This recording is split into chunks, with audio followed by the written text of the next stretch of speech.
이 세상에 있는 모든 만물들은 모두가 다 이 필요에 의해서 만들어졌고 창조되었습니다. 눈에 보이지 않는 아주 자그마한 미물이라 할지라도 그것은 분명히 필요에 의해서 만들어졌고 필요에 의해서 창조되었으며 필요에 의해서 지금도 존재하고 있는 줄로 믿습니다. 하물며 하나님께서 창조하신 하나님의 형상을 담고 만드신 인간이 어찌 필요하지 않아서 이 땅에 태어날 수 있었겠습니까? 그래서 우리가 이 세상에 태어난 모든 사람들, 이 세상에 존재하는 모든 물건, 모든 사물, 모든 인간들 다 하나님이 필요해서 이 땅에 다 태어나고 존재하는 줄로 믿습니다. 심지어 나사 못 하나라도 다 필요에 의해서 있지요. 만들어졌지요. 여기 꽂혀 있는 저기 현수막을 달아놨는 저 못 하나도 다 필요에 의해서 만들어진 거지요. 물론 그 못의 모양도 다르고 크기와 굵기와 길이도 다 다르고 또 쓰임새도 다 다르지만 어떤 세상에 존재하는 모든 것들이 다 필요에 의해서 다 만들어졌다. 이 사실에 대해서는 우리가 의심할 여지가 없는 것이죠. 그러나 모든 사물, 모든 만물들이 다 필요에 의해서 만들어지긴 했지만 그렇다고 해서 그 모든 만물들이 다 쓰임을 받느냐? 그런 건 아닌 것 같아요. 어떤 물건들은 세상에 만들어졌지만 평생 쓰임받지 못하고 끝나버리는 것들도 있고 그런 입장에서 본다면 어쩌면 사람들도 중에서도 하나님의 형상을 받아서 태어나서 꼭 필요한 사람임에도 불구하고 어떤 사람은 이런 곳에 어떤 사람은 저런 곳에 또 심지어 어떤 사람은 아무것도 쓰임받지 못하고 그렇게 많은 그러한 사람들도 있을 것입니다.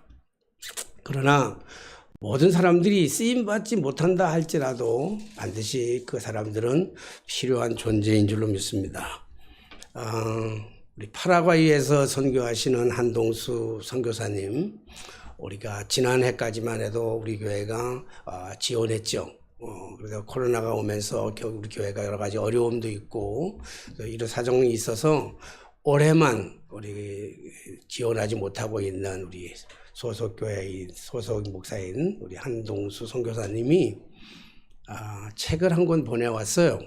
그 책을 자기가 쓴 자신의 그 삶에 대한 이야기, 목회에 대한 이야기 이런 책을 하나 보내왔는데 그 책의 그 제목이 굉장히 이제 감동적이더라고요. 제가 이렇게 머리에 이렇게 각인이 되는 그냥 감동적인데 녹슬지 않고 달아 없어지게 하여 주옵소서 이런 제목으로 녹슬지 않고 달아 없어지기를 원합니다. 이런 제목으로 그 책을 썼어요. 제목이 아낌없이 남김없이 그렇게 쓰임 받고 싶다는 그 목사님의 그 말씀이 계속 여운에 남아 있어요. 마음이 맴돌고 있습니다. 물론 그 책을 제가 다 읽어보지는 않았습니다만은 쭉 읽어보면서 그가 어떻게 파라과이 선교사로 가게 됐는지 어떤 삶을 살아가고 있는지에 대한 이런 얘기를 적어놓은 것인데 어쨌든 이 제목이 녹슬지 않고 달아 없어지기를 원합니다. 이 세상에 많은 물건들, 나사못들도 필요에 의해서 많이 만들어졌지만 결국은 쓰임받지 못해가지고 녹슬고 말아버리는 그런 인생의 존재들도 많이 있지 않을까 이렇게 생각해 보기도 합니다. 그래서 세상에 많은 물건이 다 쓰임받기 위해서 탄생했지만 만들어졌지만 그럼에도 불구하고 쓰임받지 못하는 것들이 끝까지 쓰임받지 못하는 것들이 있는데 쓰임받지 못했다고 해서 우리가 낙심할 필요나 절망할 필요나 좌절할 것까지는 없을 것입니다. 왜냐하면 언제나 필요함으로 존재하고 언제든지 쓰임받을 수 있기 때문에 그래요. 지금은 쓰임받지 못한다 할지라도 필요한 존재이고 그것이 언제가 되면 반드시 쓰임받게 되는 거예요. 쓰임 받는다고 하는 건 필요한 것과 쓰임 받는 것의 차이점이라고 하는 것은 다 필요하지만은 쓰임 받는 거는 사용자의 선택에 달린 거예요. 사용자가 선택하지 않으면 쓰임 받지 못하는 거고 사용자가 선택하면 쓰임 받는 거죠. 저기 저 서랍에 문 열면 모통이 이렇게 많이 있는데 그 모통 중에 똑같이 생긴 못들이 참 많아요. 똑같이 생긴 못들이 많이 있는데 그 많은 것 중에서 내가 이거 쓰기 위해서 본론 중에 2개를 골랐는데 그 골라서 쓰임 받게 되는 거죠. 똑같은 종류고 똑같은 모양인데 세상에 수없이 많은 사람들이 살아가고 있음에도 불구하고 우리 하나님의 선택받아가지고 하나님 앞에 쓰임 받는 사람들이 있는가 하면 필요하긴 필요하는데 아직은 선택받지 못해서 쓰임받지 못하고 있는 그러한 사람들도 있다라고 하는 거예요. 혹시 나는 하나님 앞에 어떻게 선택을 받아서 어떻게 쓰임받고 있는가 생각해 볼 필요도 있고 또 아직은 선택받지 못한 것 같아.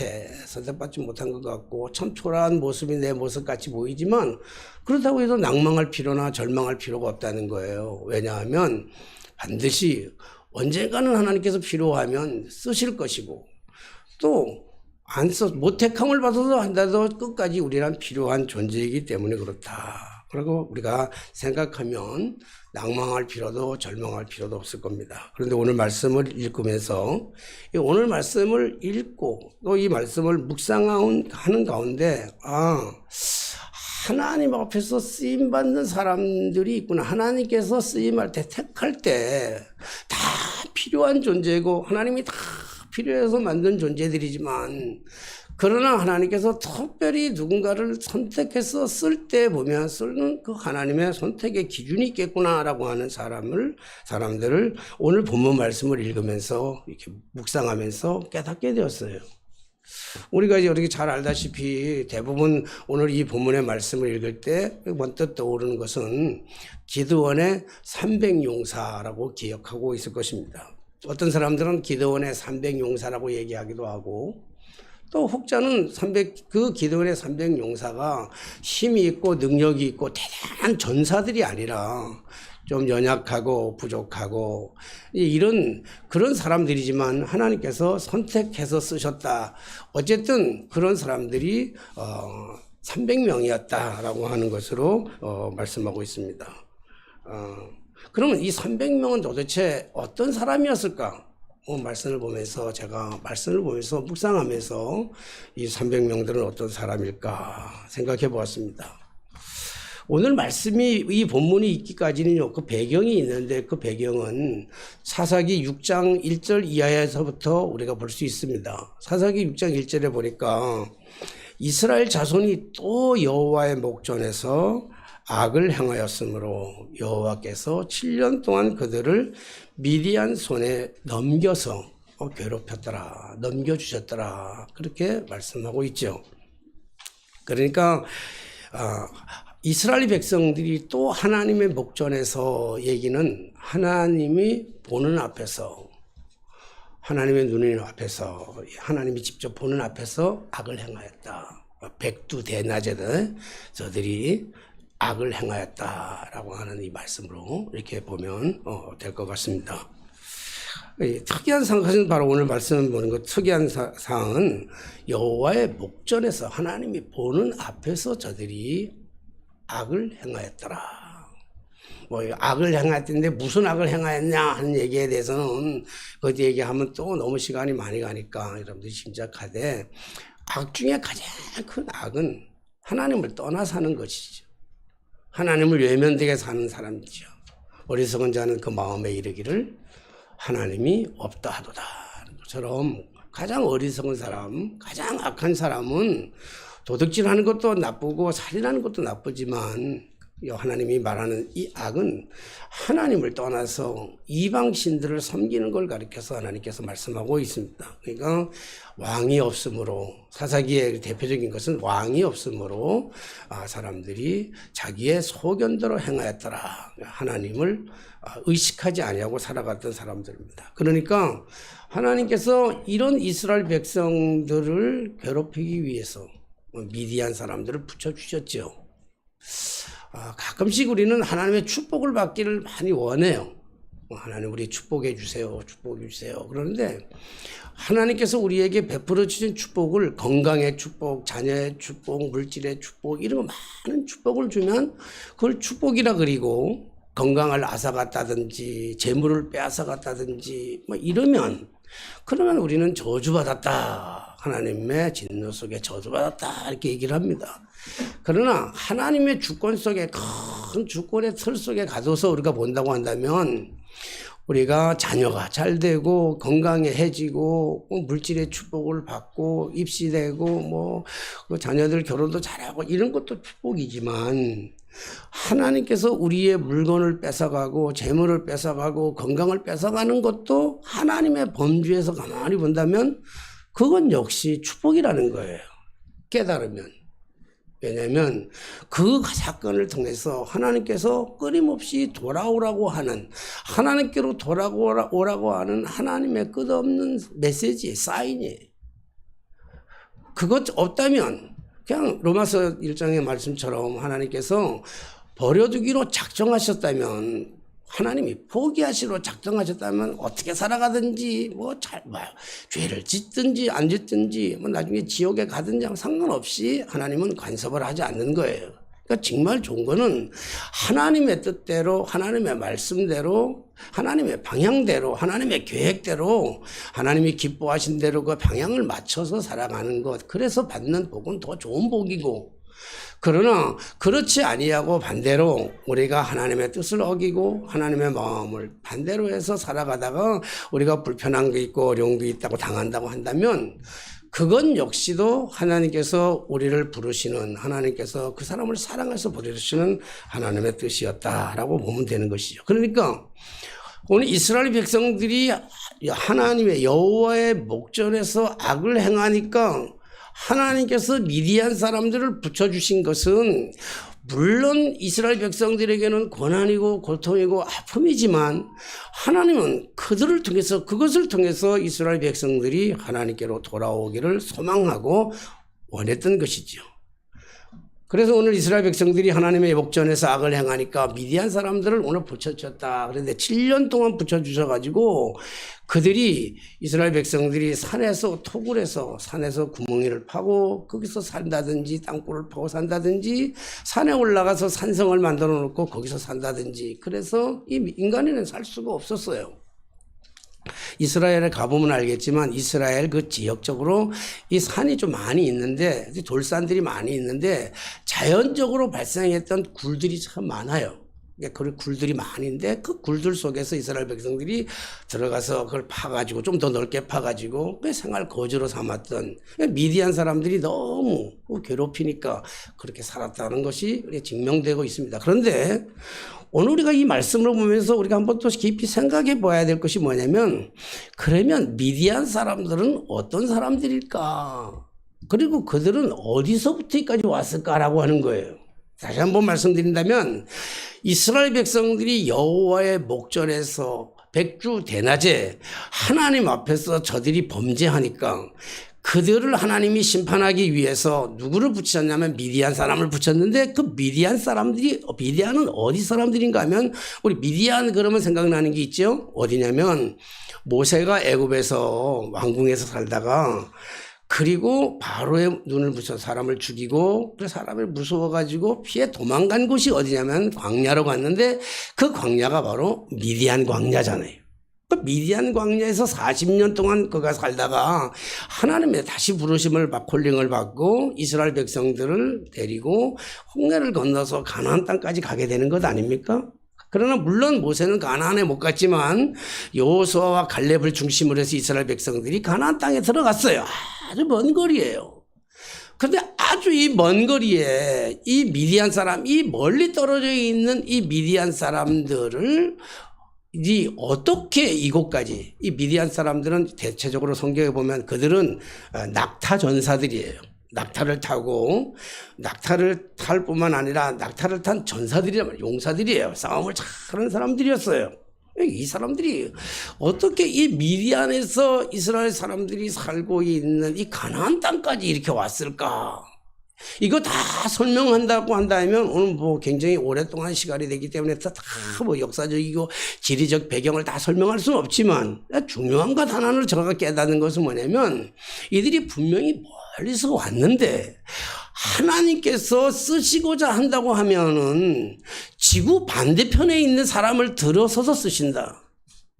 그러니까 우리에게 하나님이 진짜 도와주시려고 한다고 한다면 우리가 정말 하나님의 뜻대로 하나님의 말씀대로 하나님의 순리대로 그런 순종하며 살아가면 내가 어디에 있든지 간에 하나님께서 도와주겠다고 작성하시면 그러면 하나님께서 저 지구 반대편에 있는 사람이라 할지라도 그 사람을 동원해 가지고 어떤 모양으로든지 도와주실 것이고 하나님께서 또 이게 안 되겠다 손 좀 봐야 되겠다 그러면 또 반대로 저 땅끝 세상 끝 저 지구 저 반대편 저 끝에 있는 그 어떤 것을 들어서라도 하나님은 그들을 괴롭히기도 하고 어렵게도 하실 것이다.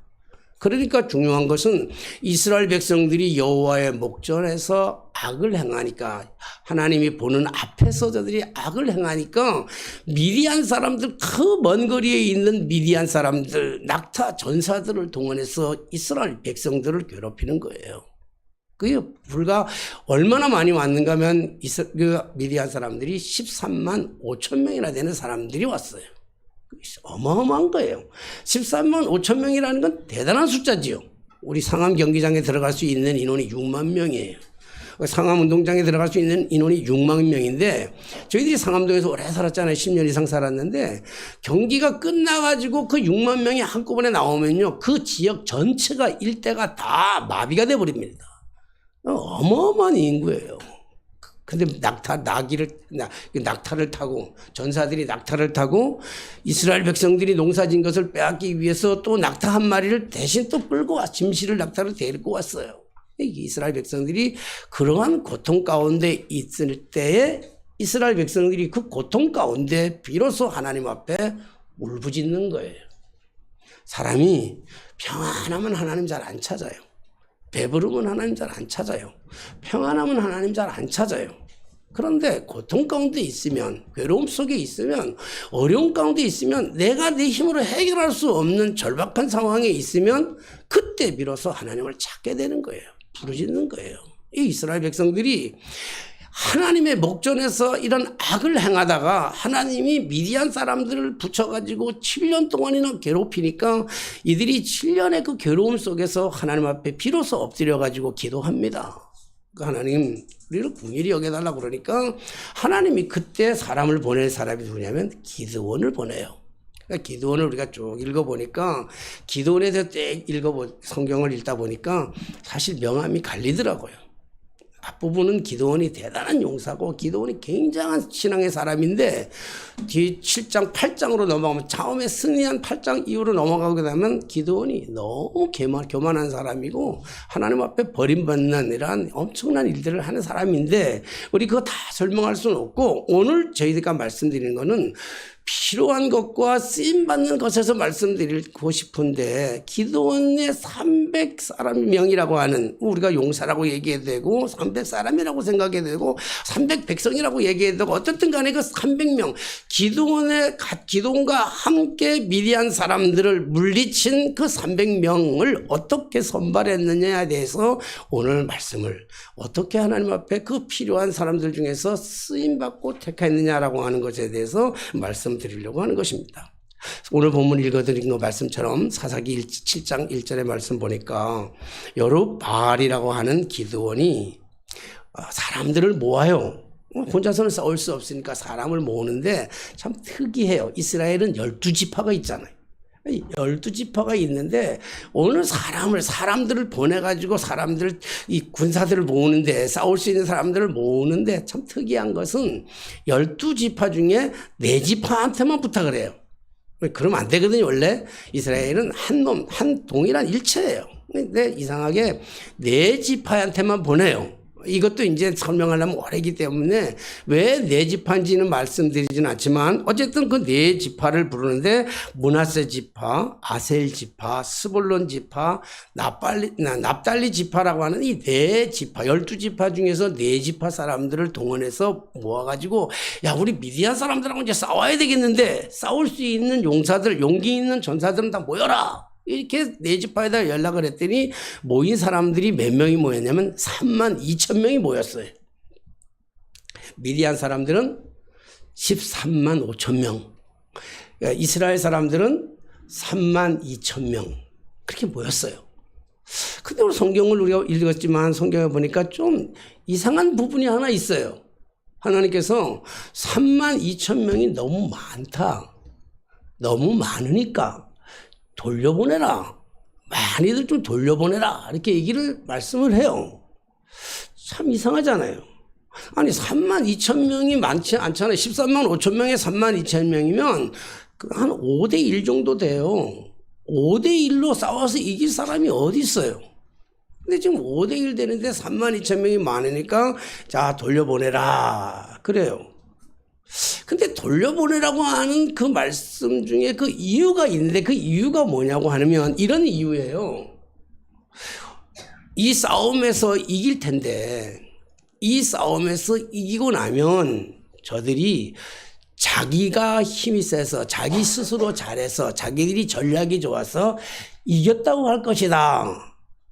나 그런 소리를 듣기 싫으니까 돌려보내라 그래요. 그러니까 하나님은 이미 이 싸움은 이겼다고 하나님은 확증하고 계셔요.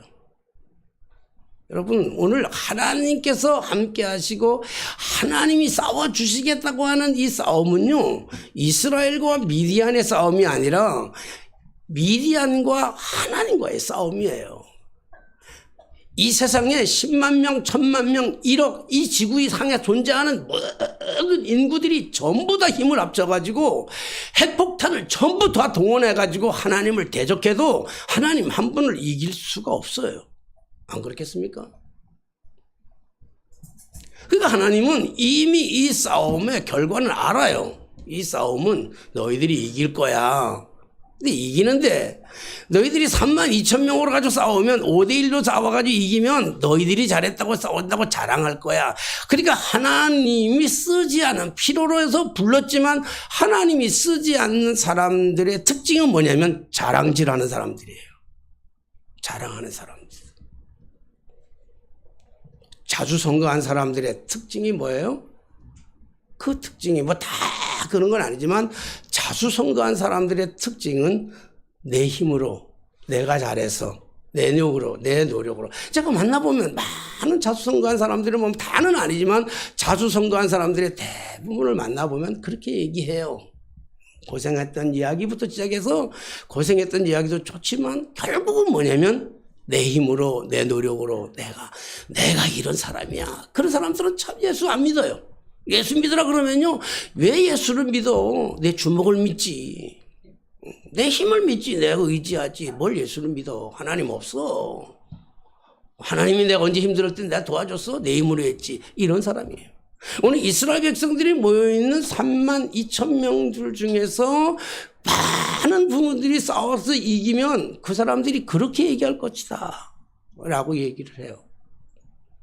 그러니까 기드온이 하나님의 그 말씀을 듣고 설득을 해요.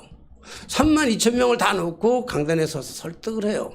뭐라고 설득한지는 모르지만 돌아갈 수 있는, 집으로 돌아갈 수 있는 여러 가지 배경을 설명했을 거예요. 애기 난 지 얼마 안 되잖아. 애기 안 보고 싶어? 돌아갈 사람 돌아가도 괜찮아. 응? 집에 농사하던 거 있잖아. 소 끼울던 거 있는데 소 묶어놨는데 그 소 어떡하지? 그거 일해야 되잖아. 돌아가야 돼.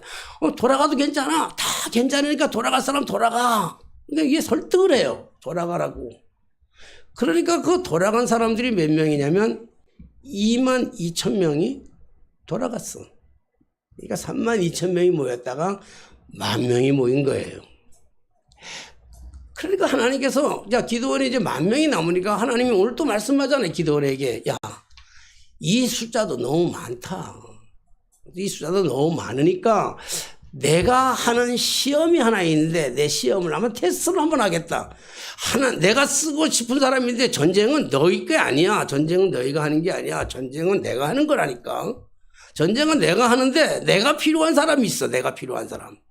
내가 쓰고 싶은 사람이 있는데 내가 쓰고 싶은 사람은 내가 좀 테스트를 하고 싶다.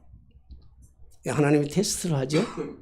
테스트하는 목적이 뭐냐면, 자, 10,000명을 데리고 하루샘이라고 하는 샘가에 가가지고 사람들을 다 거기에 모인 대로, 그리고 샘이 있는데 물이 한참 마를 때 가서 물을 먹으라고 한번 해봐라. 가르쳐 주는 거예요. 물을 한번 먹으라 그러라. 그러니까 가서 사람들이 물을 먹는데 대부분 다 똑같이 먹어요. 그 어떻게 뭐냐면 무릎을 꿇고 물을 먹었다. 뭐 무릎을 꿇고 물었다가 한 얘기는, 물론 그게 강이 아니었기 때문에 들어가서 막 목을 쳐박고 이렇게 먹지는 않았을 거예요. 대체적으로 우리는 무릎을 꿇고 물을 먹었다 그러니까 무릎을 꿇고 양손으로 물을 떠가지고 아마 이렇게 먹지 않았을까 이런 생각을 해요. 그 다음에 좀 특이한 것이 뭐냐면, 개가 핥는 것처럼 물을 핥아서 먹는 사람들이 있던데, 두 종류의 사람이 있는데, 무릎을 꿇고 먹었던 사람들을 따로 세우고 개처럼 물을 핥아 먹는 사람들을 따로 세워라. 그래서 따로 세웠더니 무릎을 꿇고 먹었던 사람들이 9,700명, 개처럼 물을 핥아 먹는 사람들이 300명이에요. 그러니까 무릎을 꿇고 물을 마셨던 9,700명은 다시 돌려보내고 개처럼 물을 핥아 먹는 300명을 남겨둬라. 난 그 사람 필요하다. 물론 기도원은 이해할 수가 없었겠죠. 10,000명도 택없이 부족한데 그때 300명만 남기고 9,700명을 돌려보라니까 기도원은 도대체 이해할 수가 없었을 거예요. 그러나 하나님께서 하시겠다니까, 하나님이 하시면 못하실 것이 없는 줄로 믿습니다. 하나님이 문을 열면 닫을 자가 없고 하나님이 문을 닫으면 열 자가 없어요. 하나님이 하시겠다고 하니까 기드온이 9,700명을 돌려보내는데, 제가 오늘 한번 여러분들과 말씀을 가지고 은혜를 나누고자 하는 핵심이 여기에요. 하나님 앞에 진짜 쓰임받는 사람들은 어떤 사람들일까? 다 필요한 분들이에요. 우리가 다 이 세상에 살아가는 수십억의 사람들이 다 필요한 사람들인데, 하나님 앞에 특별하게 쓰임받는 사람들이 있는데 그 사람들이 어떤 사람들인가라고 보는 거예요. 그러면서 저 역시, 저도 그렇고 우리 사랑하는 성도 여러분들도 그렇고 미국에서 온 사람들도 그렇고, 어쨌든 다 우리가 하나님 앞에 좀 귀한, 우리가 예수 믿었다면 한평생 살아가는데 뭐 살아봐야 얼마나 살겠습니까? 나는 98세까지만 살아도 여한이 없을 텐데, 우리 권사님 한 분은 98세까지 살으라니까 나 기분 나빠서 나한테 화를 내더라고요. 왜 화내냐 했더니 120살까지 살라 그러는데 왜 목사님이 98세까지만 살라 그러냐고. 그래요. 120살까지 산다고 한들, 130살까지 산다 한들, 자, 기왕이면 130살까지 산다 할더라도 그 살아가는 삶 속에서 기왕이면 우리를 창조하신 만물의 주인이신 그 하나님 앞에 쓰임받는 게 좋지 않겠어요? 말 못하는 하물 미물이라 할지라도 저 서랍 창고에 박혀 있는 저 못들보다는 차라리 선택받아서 이렇게 쓰임받는 게 그래도 낫지 않겠느냐는 거예요. 어디서 쓰임받든지 하나님 앞에 쓰임받는 게 좋을 텐데, 하나님께서 쓰임받는 하나님의 선택의 기준이 여기 있었는데, 그 기준이 뭐냐면, 첫째는 왜 9,700명을 돌려보냈을까라고 하는 것을 먼저 본다고 한다면, 여기 성경에 보니까 저들은 무릎을 꿇고 물을 마셨다 그랬어요. 그럼 뭐 무릎 꿇고, 그럼 내가에 가서 무릎 꿇고 물 뜨는 거 당연한데, 여기서 약간의 영적인 의미를 한다고 한다면 세상과의 타협이에요. 세상에 무릎을 꿇는 거예요. 하나님 앞에 무릎을 꿇는 것이 아니라 세상에 무릎을 꿇었어요. 그들에게 지금 그들에게 있어서 물은 생존이에요. 실존이에요. 물은 없으면 안 돼요. 지금 우리가 얘기한다고 한다면, 우리 이 시대를 얘기한다면 돈이에요, 그게. 우리가 돈은 우리의 삶의 실존이에요. 생존이에요. 돈은 우리의 목숨과도 거의 맞먹는 만큼 중요한 것인데 그 돈 앞에, 돈이 앞에 우리가 무릎을 꿇는 거예요. 물을 먹기 위해서 무릎을 꿇었다는 거예요. 그들은. 그런 사람은 하나님이 필요로 하지 않는다는 거예요. 하나님 안 쓰셔요. 오늘 엘리야가 바알 선지자, 아세라 선지자들 그 갈멜산에서 하나님이 참 신이 하나님이 어떤 하나님이 진짜 아니냐 시험하잖아요. 불러서. 그리고 이긴 다음에 하나님의 임재를 경험한 다음에 아세라 선지자, 바알 선지자 850명을 다 죽여버려요. 그런 능력을 행했는데 이 소식을 들은 그 아합 왕의 부인 이세벨이 엘리야를 죽이겠다고 달려드는 거예요. 그러니까 엘리야가 그 이세벨이 무서워가지고 도망을 가잖아요. 응? 도망을 가가지고 그리고 로뎀나무 아래 가지고 엎드려가지고 하나님 앞에 죽기를 간구해요. 응? 하나님 앞에 그 부엘세바 도망가서 부엘세바 그 골짜기에 앉아가지고 그 로뎀나무 아래 앉아서 하나님 앞에 죽기를 기도해요. 세상에 나 죽여달라고 기도하는 사람들은 참 드물지요. 하나님 나 열심히 특심이었으나 나 안 되겠습니다. 이제 더 이상 나 살아갈 이거 힘이 없습니다. 참 에시벨이라고 하는 그 여성한테 무서워가지고 도망가 그 하나님의 능력 불을 막 하늘에서 불이 떨어지는 만한 능력을 행했던 사람이 이세벨한테 무서워가지고 도망가가지고 그 브엘세바 로뎀나무 아래 엎드려가지고 하나님 나 이제 살 만큼 살았으니 나 죽여주십시오 이러고 있을 때 하나님께서 말씀하시잖아요. 아직 바알에게 무릎 꿇지 않는 700명이 남아있다 7,000명이 남아있다 그러잖아요. 바알에게 무릎 꿇지 아니하는 바알이 뭡니까? 만몬 아닙니까? 바알이 뭡니까? 물질 아닙니까? 바알이 뭡니까? 이 시대로 얘기한다면 돈 아닙니까? 오늘 이 물질 앞에 돈 앞에 무릎 꿇지 아니하는 7,000명의 용사들을 아직 하나님이 남겨주셨다는 거예요. 하나님은 그들을 쓰시는 것이 아니라 무릎 꿇지 아니하는 자들을 쓰신다는 거예요. 그러니까 무릎 꿇은 자들 여기 물 앞에 그 하루쌤 앞에 물 앞에 무릎 꿇은 9,700명은 다 돌려보낸 거예요. 돌려보냈다고 해서 그 사람이 필요 없는 사람들은 아닙니다. 그렇잖아요. 필요해요. 쓰임받지 못하는 것이지요. 근데 오늘 300명의 용사를 계속 뭉치하다가 300명이라는 이 사람을 계속 묵상하다가 여러 가지 생각이 들어요. 300명은 어떤 사람들이었을까? 왜 물을 핥아먹었을까? 물을 핥아먹는 거는 어떻게 물을 핥아먹었을까? 그게 고민하는 거예요. 어떤 사람들은, 어떤 분들은 이렇게 얘기해요. 물을 핥아먹었다는 건 여러 가지 의미가 있는데 여기에 상징적인 의미에서 개처럼 물을 핥아먹었다. 그렇게 얘기하잖아요. 그러니까 사실은 개 같은 존재다. 별 볼 일 없는 사람들에게 다 멸시받고 천대받는 개 같은 존재인데 그런 개 같은 존재들만 하나님 앞에 손에 붙잡혀서 하나님 앞에 쓰임 받았다. 그 말도 일리는 있더라고요.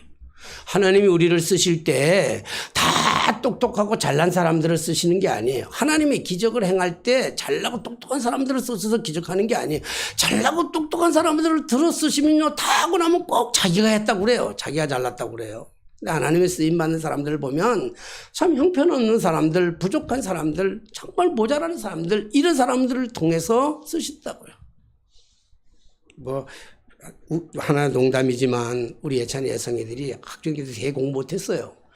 근데 지기들이 그래요. 우리 학교생들 이렇게 공부를 못하다가 하나님 앞에 나중에 다 졸업하고 나서 하나님 앞에 쓰임 받으면 귀하게 쓰임 받으면 이 하나님의 영광 아닙니까? 야, 저것들이 어떻게 저렇게 훌륭한 사람이 됐나? 저 하나님이 진짜 하시지 않으면 안 됐다 이럴 거예요. 만약에 공부를 처음부터 잘해가지고 했으면 쟤네들이 공부 잘해서 저랬다 이럴 거라고. 그 말은 내가 동의를 해요.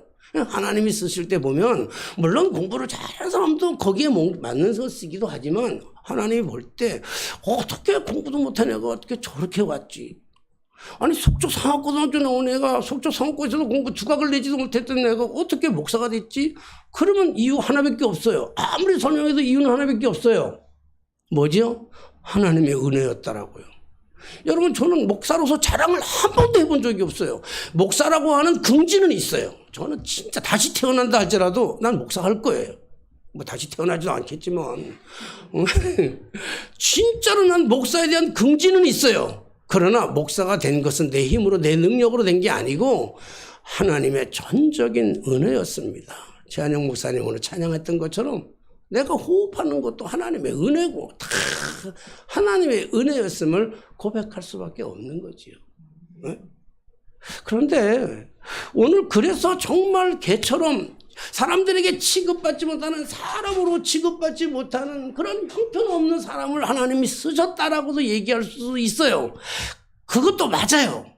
그것도 전적으로 동의해요.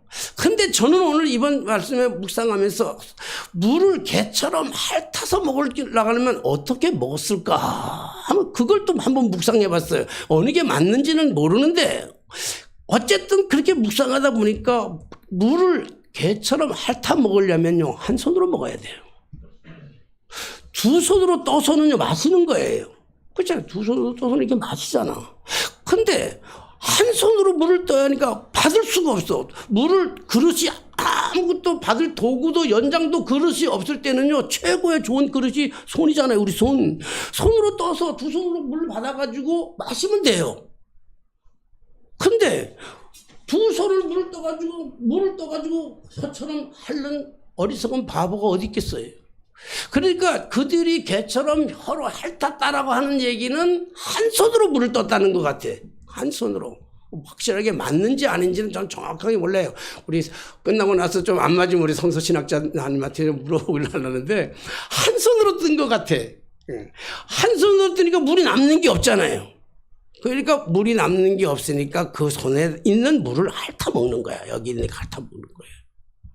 저는 그게 좀 더 가깝게 느껴지는 거예요. 그러면 한 손은 뭐 했을까?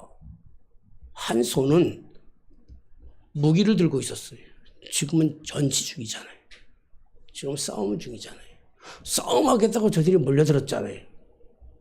그러니까 무기를 다 버리고 긴장하지 아니하고 세상 속에서 하나님의 사람이 세상 속에 나가가지고 세상에 살아가면서 하나님의 신앙은 다 버려버리고 세상에서 살아가면서 세상만 양손으로 붙들고 세상을 향해서 살아가는 그런 사람들. 세상에 나갔지만 먹고 살아야 되지만 우리가 세상에 살아서 돈도 중요하지만 그 앞에 내 신앙을 굳건히 붙잡고 나아가는 사람들, 현실을 직시할 수 있는 사람들, 그 사람들을 하나님이 쓰시지 않겠냐는 거예요. 한 손에 들고 있었어요. 놓지 않아요. 어떤 상황에 놓지 않아요. 우리의 삶에 어떤 위기가 닥친다 할지라도 우리의 삶에 나에게 어떤 유혹의 물질이 다가온다 할지라도 우리의 신앙을 놓지 않는 사람, 하나님의 신앙을 놓지 않는 사람, 그들의 끝까지 무기를 놓지 않은 현실을 직시할 수 않는 사람, 그 사람들을 하나님이 오늘 쓰셨다는 거예요. 사랑하신 여러분, 오늘 이 말씀을 묵상하면서 저는 과연 하나님 앞에 쓰임받는 존재일까? 어떻게 쓰임받을까? 오늘 여러분 우리가 이 말씀 앞에 좀 스스로 한번 조심스럽게 한번 결단할 시간이 필요하지 않을까? 정말 우리가 현실 앞에서 우리의 필요에 따라서 우리의 목적에 따라서 내 계획에 따라서 현실을 직시하지 못하고 현실을 외면한 채 그냥 세상의 것만 넙죽 잡아버리고 그리고 세상을 향해서 타협해버리고 세상을 향해서 무릎 꿇고 가는 그러한 인생들이 아니라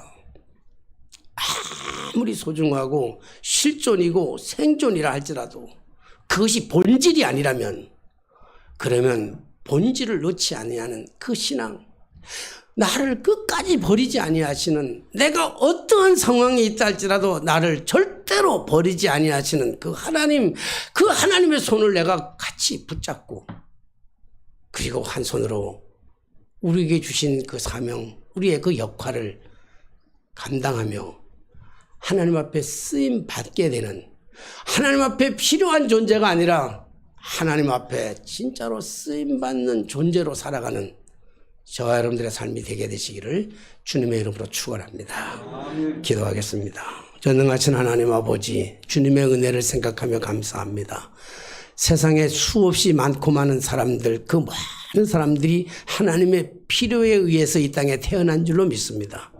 그러나 주님, 세상에 하나님의 필요에 의해서 살아가지만 하나님의 그 쓰임받는 사람들은 그리 많지 않은 것을 기억합니다.